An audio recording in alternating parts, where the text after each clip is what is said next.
Okay, I think I say Mr. Allen was on, but now I don't see him. So, okay, hopefully he'll hop on shortly. I'll go over my announcements real quick, and then obviously Mrs. Jones can go and pause for a second too. So, Chromebook issues. Nope. Okay. All right. Keep it posted. Do have an update for you that we just decided yesterday. The state of Ohio has adjusted some things especially since there's some schools that have not been in session most of the year, including Bowling Green. So they have given us an extra 2 weeks for state testing, which means that you were originally going to do state testing with Mrs. Bratz on the 14th and 15th. We are now backing that up to April 28th and 29th. So we get an extra 2 weeks to prep. So that just means that we're backing the schedule up a little bit. So that means then math will be the first week of May, science will be the second week of May. So we're just backing things up slightly because we have more time to review and practice. Okay. So what we will do, I actually have plans to, there's Mr. Allen, let me let him in. So I'll talk about that here in just a minute.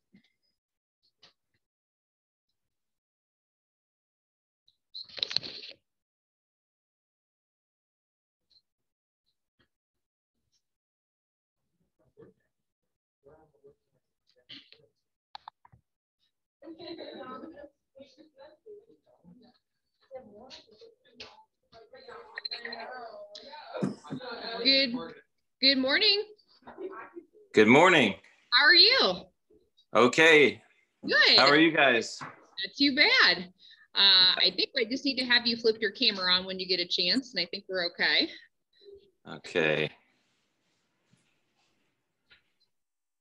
I got to figure out how to do that. Yep, not a problem. Oh, I think you're coming on now. Are you able to see me? I see a Royals thing. Okay. Oh, there we go. Can you see me? I cannot. Okay. It does say your camera's on. Oh, there we go. You're popping on now. So there. How are you? Hi. Good to see you. Thank you so much for joining us this morning. We really appreciate it. So it's my pleasure. We do have just a couple of announcements coming on school-wide here in just a few minutes. So I will be back in just a few minutes. I'm going to go over a few things with the kids. And then as soon as those announcements are over, we'll get started. Absolutely. Sounds good. Awesome. Thank you. Okay. So for the back to state testing and stuff. So the nice thing is we do get a little extra time to practice and stuff. So I did plan to finish out that practice that we had started last week, this week. But when we get back from break, I might kind of like to pause button on practice and stuff just so that we can kind of get a little more time in on improving it. And then we'll go back to practicing and stuff.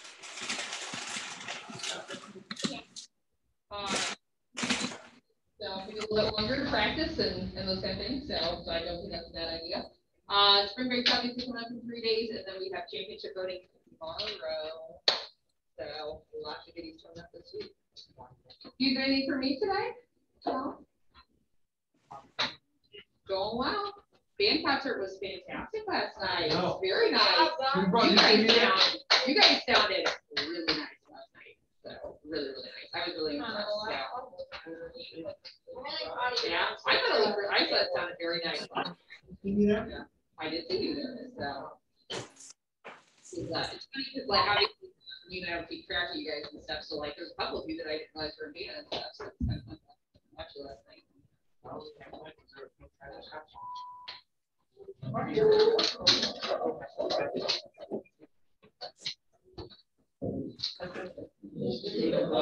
the United States of America, and to the republic for which it stands, one nation under God, indivisible, with liberty and justice for all. Seventh and eighth grade girls interested in volleyball are meeting today at 2:20 cafeteria. The meeting will discuss and cover the spring, summer, and fall schedule along with various camps.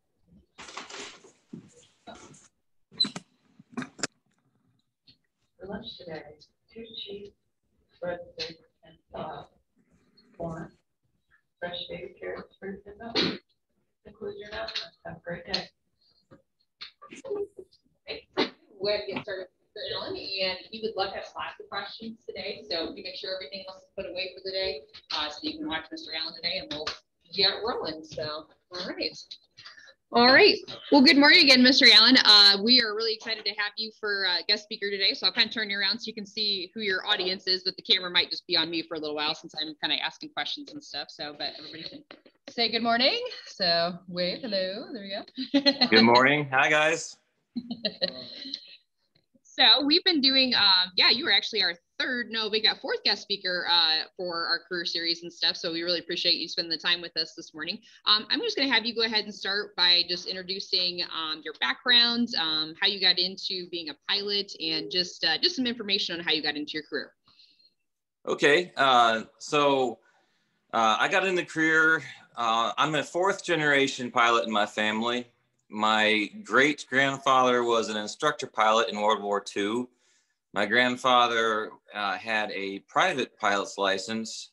My father was a captain at American Airlines for over 20 years. And then I started flying in high school. My parents paid for flying lessons for me. I went to Ohio State University and took flying lessons there. They have a flight school there.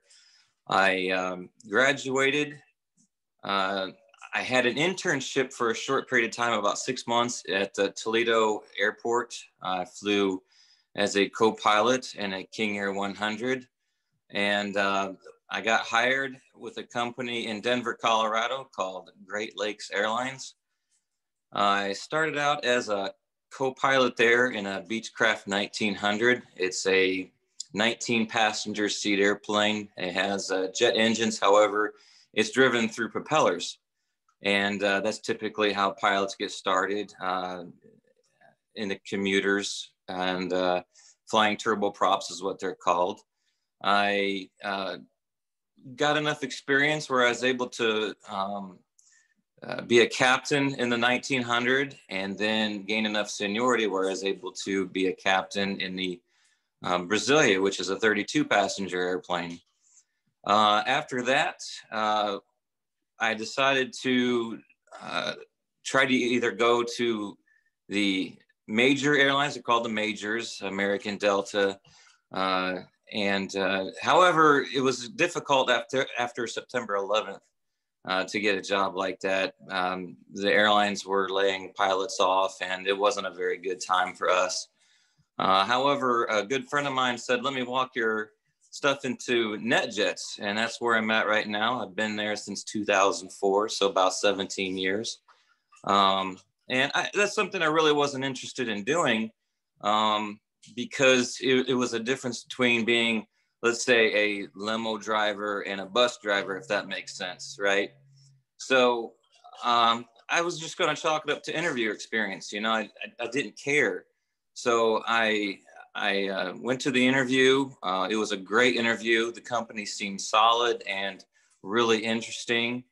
And I got hired the next day. They welcomed me back the next day. And I said yes. So I got hired on as a co-pilot. I fly Citation jets now. It's a private jet. The company is called NetJets, and we fly the world's top 2% as far as wealth. Movie stars, sports figures. We have flown royalty for many countries. We own airplanes from 9 passenger jets all the way up to Boeing 737s. So if you can think of any celebrity, we fly them. That's what we do. So I got hired on as a co-pilot in a small Citation jet, and I gained enough seniority. I was able to move up to a different Citation, and now I'm in my 3rd jet with the company. So that's my background. I've been there since 2004, and it's been a great job. I love it. Yeah, that sounds extremely exciting. So yeah, I think kids will definitely have some questions for you here on that first part. So what does a typical work day look like for you, Mr. Allen? So I know what I'm doing the night prior um, of my work day, the night prior. I will receive a brief through my work phone. It's an iPhone, and it'll tell me what I'm doing, where I'm going, who I'm picking up, why I'm picking them up, and what they need. So typically, let's say I'll have an overnight in Miami, Florida. Um, I'll wake up in Miami. I'll receive a brief that says I'm going Miami to San Jose, California with, let's say, name somebody, Jerry Seinfeld. It doesn't matter, anybody.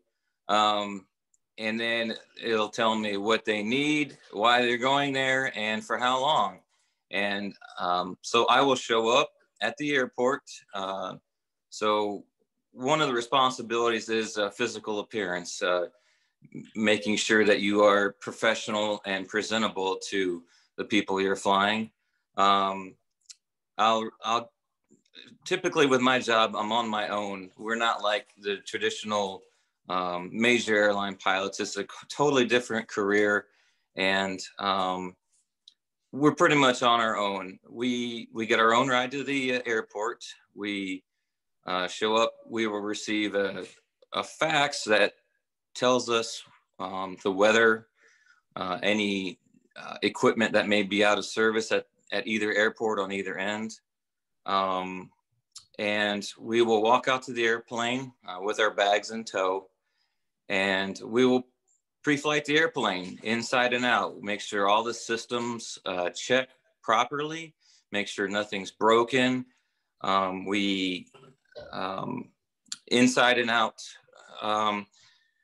Also, the captain is responsible for making sure that all the rules and regulations and laws are abided by. There are several, and also checking to make sure the weather looks good on either end. If it doesn't, we have to have contingency plans. So we're ready approximately 30 minutes prior to the passengers showing up. We'll greet the passengers, introduce ourselves, walk them out to the airplane, introduce the co-pilot, and we brief the passengers as you would on any airline flight, making sure the destination is correct, any transportation they might need. We will close the door, start the engines, taxi out. It's the co-pilot's responsibility to make sure that we get the clearances to go from A to B. We work as a crew together. The co-pilot and captain work as a crew. The captain has ultimate authority on everything, however. So we'll taxi out, take off, monitor the airplane. Autopilot will be on the entire time, monitor the weather, making sure everything's going to go smoothly on either end. We'll land and make sure the passenger kit's going where they need to go. Okay. Very cool. Yeah, it sounds like it kind of sounds like it's a pretty exciting day for you when you get to go places. And obviously, I think it sounds like you fly around the country quite a bit. So are there any places, this is just more of a curiosity question that I didn't have on my list. Are there places? Absolutely. Are there places outside the United States that you have flown?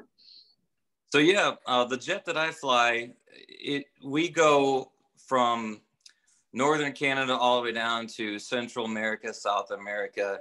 That's why I typically have to pack both a winter coat and a swimsuit because you never know where we're going to go. I mean, I've done that. I've taken off in the snowstorm in Canada and landed in, let's say, St. Lucia for the night. So yes, we go all over the world. We're worldwide. That's very cool. So I'm going to pause for a second and see if they have some questions so far. So what question? Oh yeah, I figured you did. So, all right, Addie, question. The most famous person they would like to know if you're able to share, who are some of the people that you have flown with that are celebrities or very recognizable people.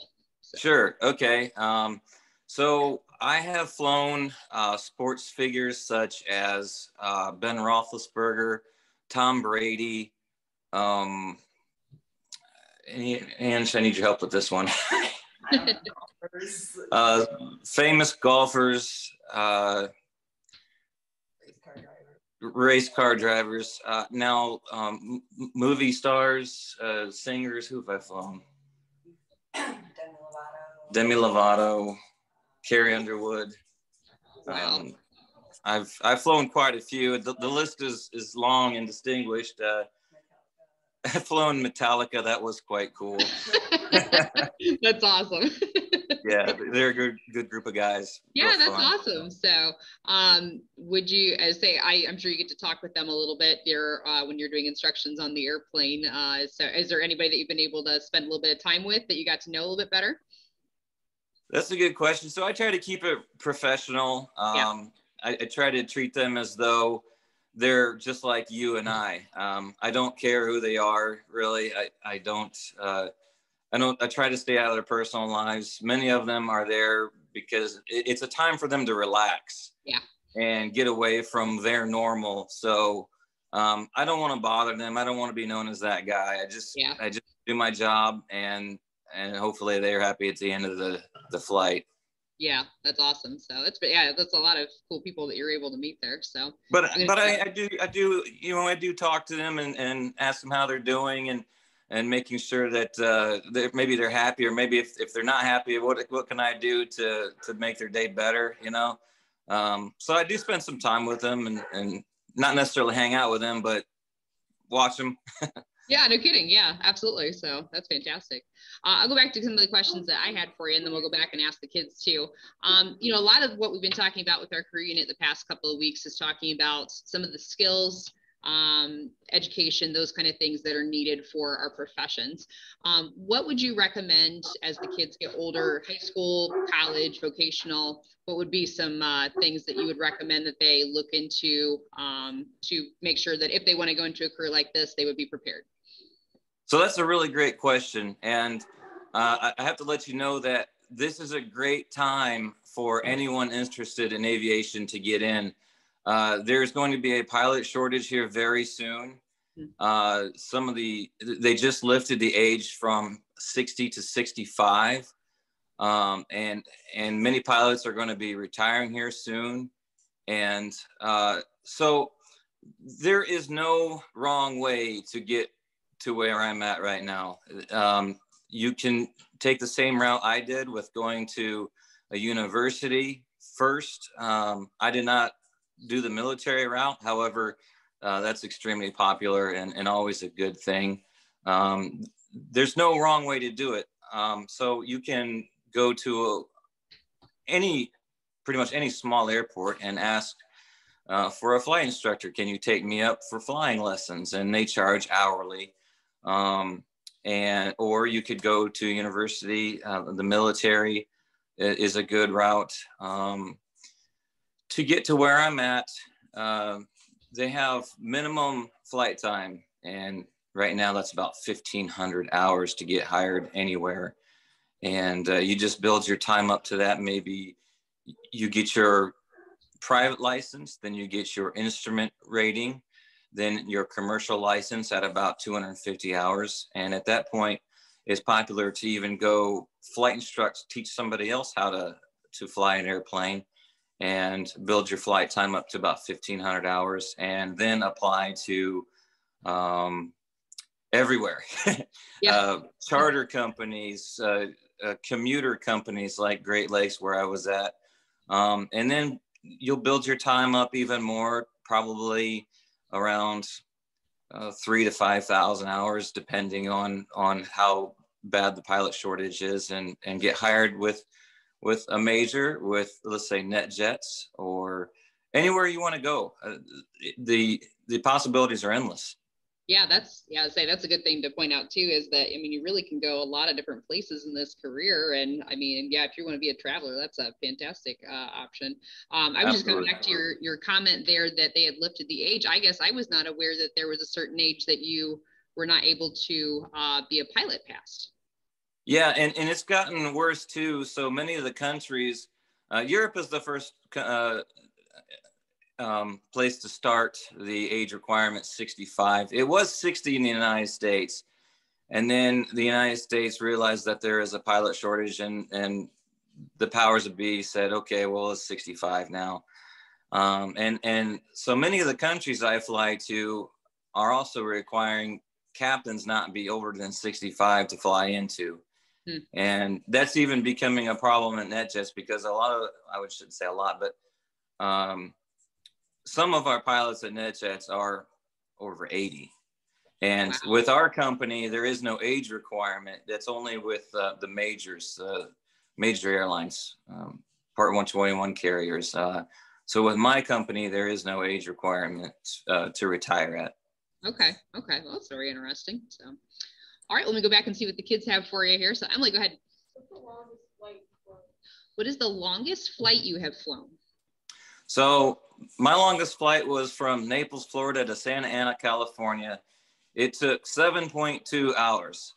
And the passenger I was flying did not want to stop to refuel, which would have saved us a half an hour easily. The weather was good at both ends. And that was the max that my airplane was able to fly. I learned due to fuel because we were really low when we landed, but we were comfortable with it because the weather in California at that time was severe clear. It was perfect.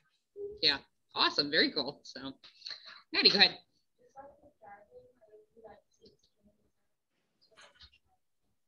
So yeah, and this is actually Maddie echoed my comment there. So she's wondering, since like obviously driver's license age 16, you had kind of commented a little bit about being 16 to start flying. And honestly, I kind of wanted to ask you this question too. Maybe talking a little bit about this is something maybe they could look into here in about 2 years or so. So what would be Absolutely. what would be a starting point if maybe they were interested in starting a career in flying? So a good starting point would be, I would suggest going to any small airport. Maybe Fostoria Airport has a flight instructor. I know that Bowling Green State University has a flight program there. And to be honest with you, if I were to start over today, I would go to study aviation at Bowling Green. And here's why.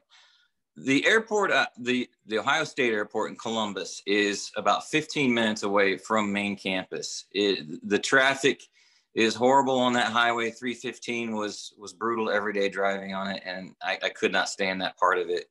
It was not fun for me. So I would suggest maybe taking a flight lesson to see if you like it. Is this something that I'm interested in? Because it's very expensive to get into it. It requires a separate loan.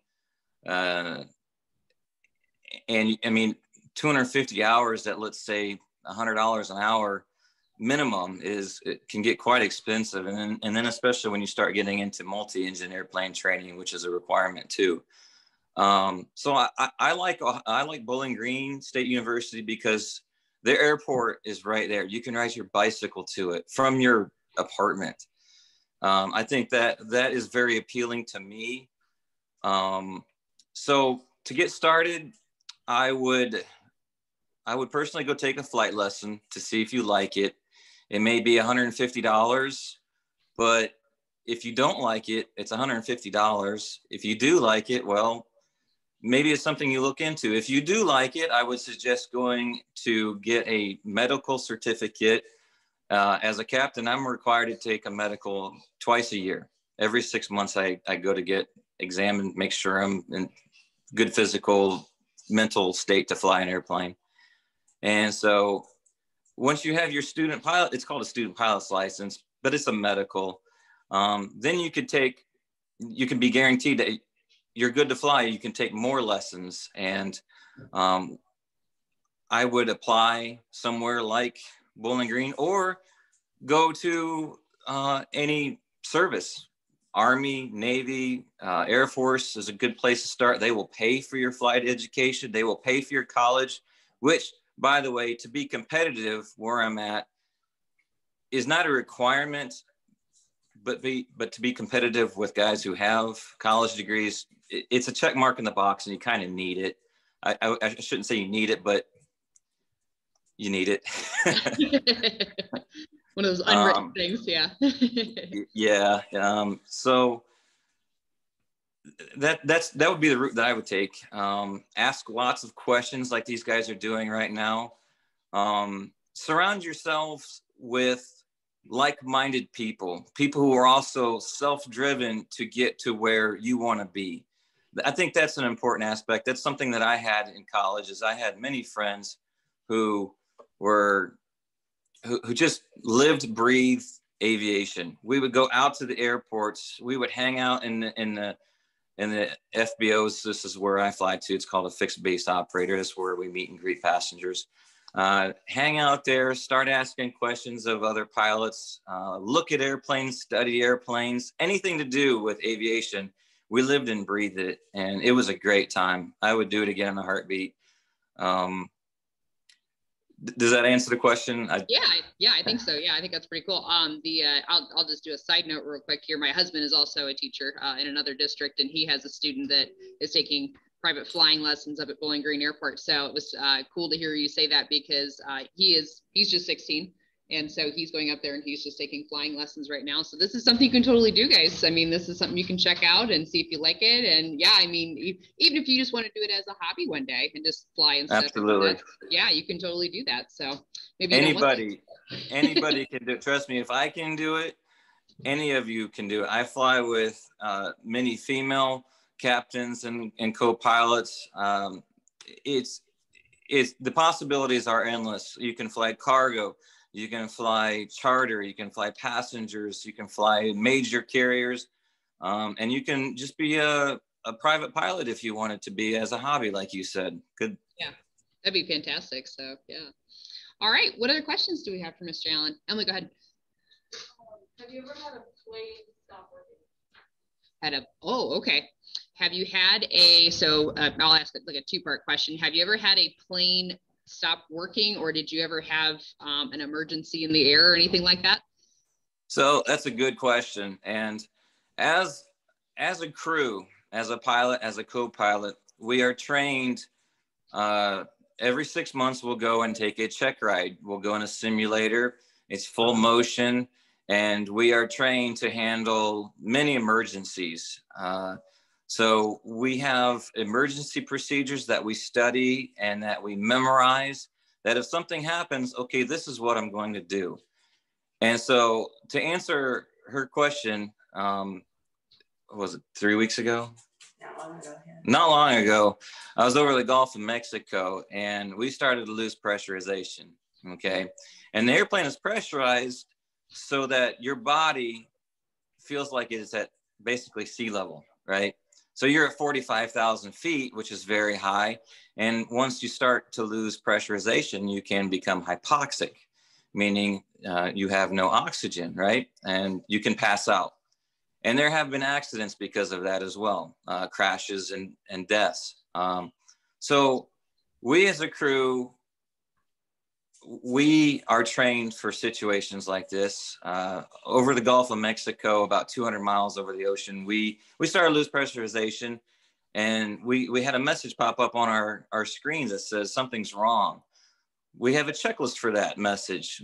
I was flying the airplane, my co-pilot broke out the checklist. And the first thing you do is just sit back and monitor a situation. Okay, what's going to happen? What is happening? Situational awareness.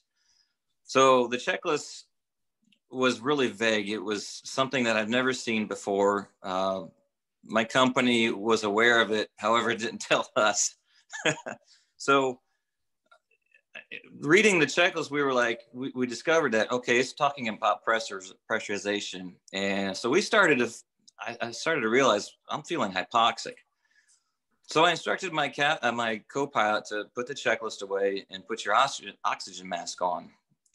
And I think that he wasn't prepared for that and was a little bit nervous or scared. Yeah. I don't know. But yeah. So he put his oxygen mask on. I declared emergency with ATC and requested the airspace below me cleared out. There were several airplanes below me. And we performed an emergency descent. It is an emergency procedure. We are an emergency aircraft at that point.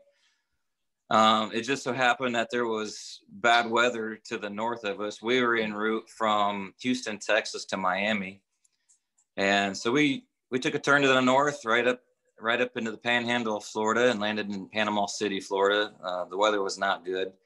But you're trained, your situational awareness allows you to perform your duty, your knowledge of the airplane systems. You'll go to school for the airplane that you're flying, and through experience, you'll be able to handle situations like that. I also had an engine fire one time in a smaller airplane. Again, you're trained for that type of situation. Shut the motor down, land with one engine, it's okay. Several other smaller ones, but I guess the pressurization was my biggest one as a captain. I'm very proud of it. We handled the situation well, and we landed. Yeah, that's great. As I say, I think that would make me incredibly nervous. So it's awesome that you guys train for those things, because I think I would have been flipping out. So very cool. Yeah. If it's something you decide to do, you'll be trained for it. Your knowledge of weather and of the systems and emergency procedures, you guys will be able to handle it, no problem. Yeah, that's awesome. So, okay, well, we can get a couple more questions here. Maddie, go ahead. Oh, okay. So follow-up question to what we were just talking about. So what if you have an emergency and like you're kind of far away from an airport? So like she was saying, like, I don't think you fly overseas, but like you were talking about being over the Gulf of Mexico. What happens in a situation like that? So we have in our flight plan, if we're going, one of my longest flights over water is New York to St. Lucia or Aruba. You're over the water for an extended period of time. That route takes you very close to Bermuda. It takes you, if you hang a right turn and go due west, you would land in Norfolk, Virginia. But you have a point in time where if something happens, let's say you need to descend again and get down to 10,000 feet where you can breathe, your plan to have enough fuel to get to somewhere to land. The law says we cannot fly somewhere and not be able to land. So there's laws and regulations with that. And again, it's crew knowledge of what that point in time is, and knowledge of the weather. Let's say there's bad weather. Flying around that, making the right decision, and getting on the ground somewhere safely. That's a great question. And it's experience, it's situational awareness. Where am I at? What's the situation? What emergency do I have? And where's a good place to land? When we had that emergency over the Gulf of Mexico, we didn't know where we were going to go. We just started to turn to the north because that's where land was. And then we're able to expand our map out and say, okay, here's an airport, there's an airport. This one's not big enough. This one is big enough, but the weather is horrible. But it just so happened the weather was horrible everywhere. Yeah. But, yeah, I was say that's yeah, and I'm glad you guys aren't too far away from things that you can land. So that's a really good one. So, Addie, go ahead. Like, if he's like going to like Florida, and he's bringing someone. When he gets to Florida, say they're staying for like 2 weeks, does he stay in Florida or does he go home? Oh, that's a good question. Okay. So she was asking, like, so if you're taking somebody to like Florida, for example, and that person's going to stay in Florida for 2 weeks.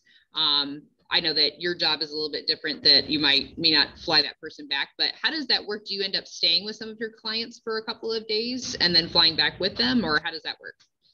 That's a real good question. So my job is different, like you say. Usually I'll have about 2 revenue trips a day and 2 non-revenue trips a day, because I will take a passenger from A to B. Let's say Columbus, Ohio to Indianapolis. Typically, like she said, they're gonna be there for an extended period of time.